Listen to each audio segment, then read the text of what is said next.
नमस्कार। इस वीडियो में हम देखेंगे नाबार्ड को। नाबार्ड है, सबसे पहले देखेंगे नाबार्ड, राष्ट्रीय कृषि एवं ग्रामीण विकास बैंक। नाबार्ड मतलब national bank for agriculture and rural development. NABARD NABARD की स्थापना 12 जुलाई 1982 को शिवरामन समिति की सिफारिश के आधार पर की गई थी। इसका उद्देश्य कृषि एवं ग्रामीण विकास के लिए विभिन्न वित्तीय संस्थाओं के माध्यम से साख सुविधा उपलब्ध कराना है। यह भारत सरकार एवं आरबीआई की सहायता से कृषि एवं ग्रामीण विकास के लिए विकास बैंकिंग का कार्य करता है। नाबार्ड द्वारा वाणिज्यिक बैंक, सहकारी बैंक, क्षेत्रीय ग्रामीण बैंक आदि के माध्यम से कृषि एवं ग्रामीण क्षेत्र को वित्तीय सुविधाएं प्रदान की जाती है। आगे है पेमेंट बैंक यानी भुगतान बैंक। अर्थव्यवस्था में संसाधनों की गतिशीलता को बढ़ाने तथा वंचित वर्ग को आर्थिक विकास की मुख्य धारा से जोड़ने के लिए भुगतान बैंक की शुरुआत की गई। यह ग्राहकों को निम्न सुविधाएं उपलब्ध कराती है। पहला, लघु बचत खाते की सुविधा। दूसरा, प्रवासी श्रमिकों, निम्न आय वर्ग वाले व्यक्तियों तथा अनौपचारिक क्षेत्र में कार्यरत लोगों को धन हस्तांतरित करने की सुविधा। भुगतान बैंक की विशेषताएं या गतिविधियां। यह मांग जमा स्वीकार कर सकता है तथा प्रारंभ में प्रति व्यक्ति 2 लाख रुपए तक बैलेंस रख सकता है। यह डेबिट कार्ड जारी कर सकता है। इसे ऋण देने की अनुमति नहीं है, इसीलिए यह क्रेडिट कार्ड जारी नहीं कर सकता। भुगतान बैंक को आरबीआई के नियमानुसार सीआरआर रिजर्व रखना होगा। इसे अपनी निवल देयताओं का न्यूनतम 75% हिस्सा सरकारी प्रतिभूतियों में निवेश करना अनिवार्य है। अगला है स्मॉल फाइनेंस बैंक, लघु वित्त बैंक। आरबीआई द्वारा निम्नलिखित उद्देश्यों की पूर्ति के लिए लघु वित्त की स्थापना की गई या लाइसेंस दिया गया। पहला, बचत माध्यमों का प्रावधान करना। दूसरा, छोटी इकाइयों, सीमांत एवं लघु किसानों, सूक्ष्म उद्योगों एवं असंगठित क्षेत्र की संस्थाओं को आधुनिक प्रौद्योगिकी के माध्यम से कम लागत में ऋण उपलब्ध कराना।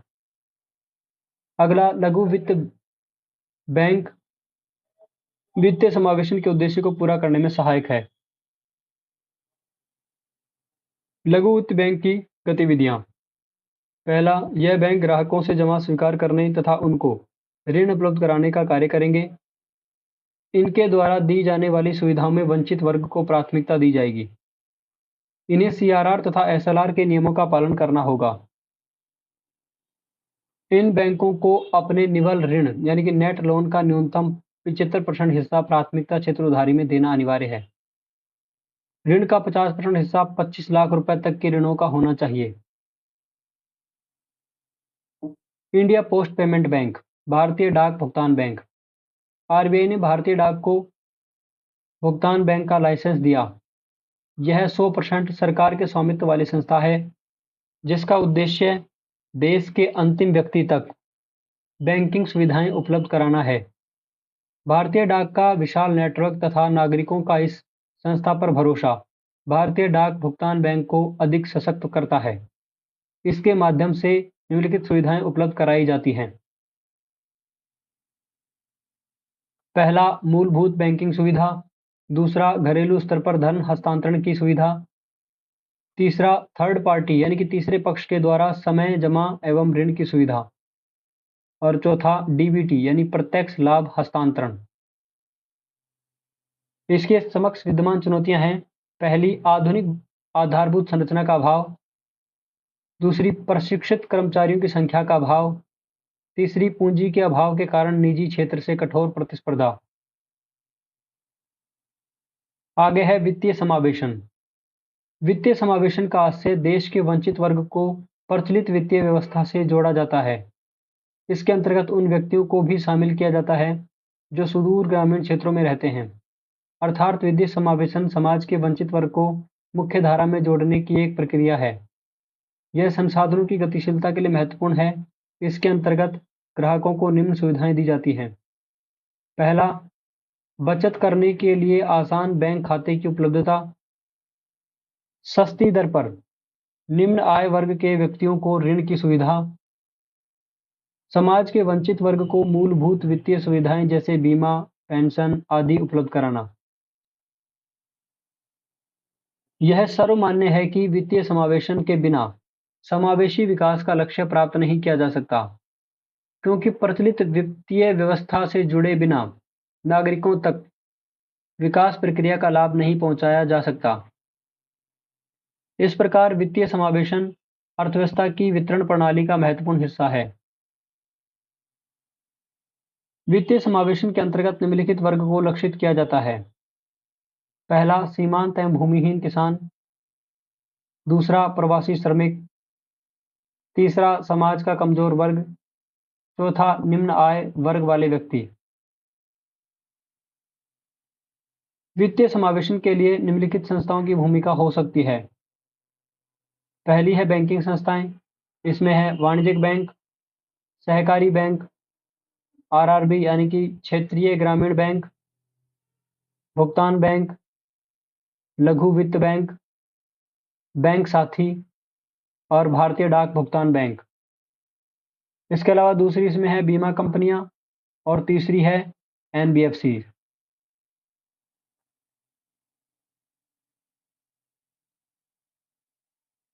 अब है वित्तीय समावेशन के लाभ।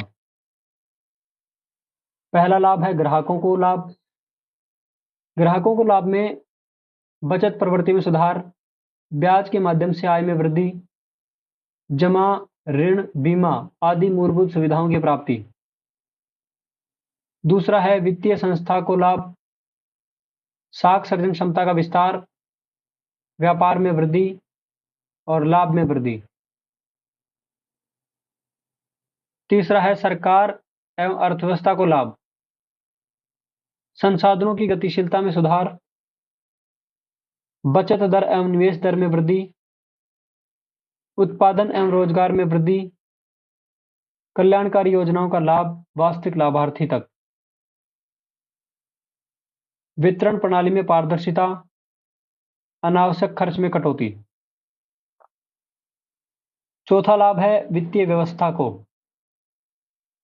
असंगठित वित्तीय बाजार का संकुचन, संगठित मुद्रा बाजार के माध्यम से सस्ती ब्याज दर पर ऋण की उपलब्धता।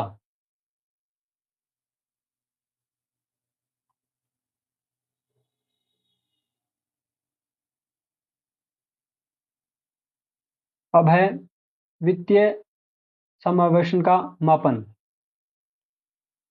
वित्तीय समावेशन को मापने के लिए वित्तीय व्यवस्था में वंचित वर्ग की भूमिका को मापा जाता है।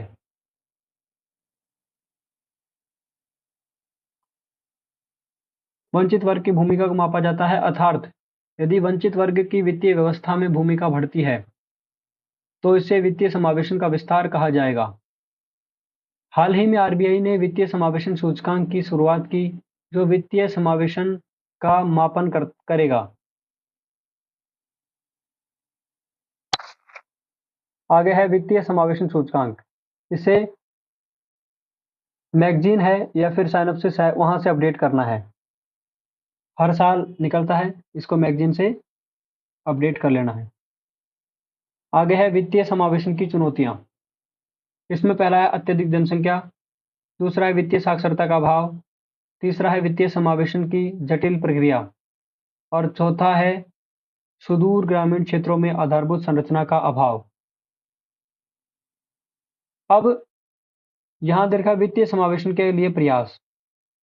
पहला, प्रधानमंत्री जन धन योजना।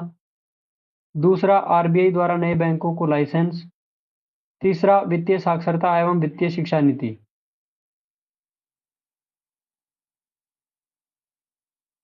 प्राथमिकता क्षेत्र उधारी, प्रायोरिटी सेक्टर लैंडिंग। यहाँ पर ध्यान रखने वाली बात है, यहाँ पे प्राइमरी नहीं है, यहाँ पर प्रायोरिटी है, प्रायोरिटी सेक्टर लैंडिंग। अर्थव्यवस्था के कुछ क्षेत्रों में वित्तीय आधारभूत संरचना के अभाव के कारण समय पर पर्याप्त मात्रा में साख सुविधाएं उपलब्ध नहीं हो पाती। परिणाम स्वरूप न केवल क्षेत्रीय आर्थिक असमानता में वृद्धि होती है, बल्कि समावेशी विकास भी बाधित होता है। इस समस्या के समाधान के लिए आरबीआई द्वारा प्राथमिकता क्षेत्र उधारी की शुरुआत की गई।